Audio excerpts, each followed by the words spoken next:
Morning guys, just wanted to share a quick one with you.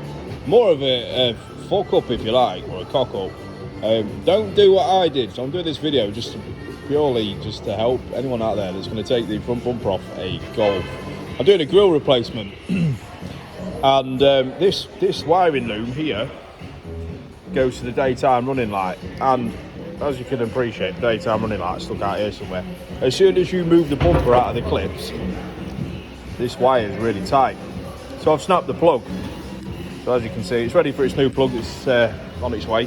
It should look something like that. As you can see, there's no bit like that holding it there, so there's plenty of this side, but this side is attached to the wash bottle, so it's tight. So next time you do a Golf, any Golf Mark 7.5, just make sure that the DRL, that you concentrate on that bit, as soon as you pull it out of the car, it's going to snap.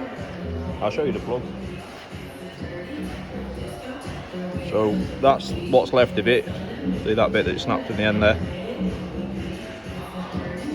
So no plug on its way. We're going to do the repair properly, but yeah, just thought I'd let you know, guys. So thank you very much.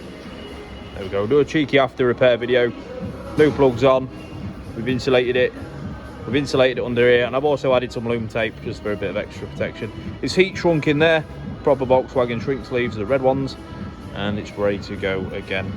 So hopefully, I've extended the wire a little bit as well, you can probably tell, just to prevent that happening to any future technician. So there we go, that's a little update. Thank you very much for watching.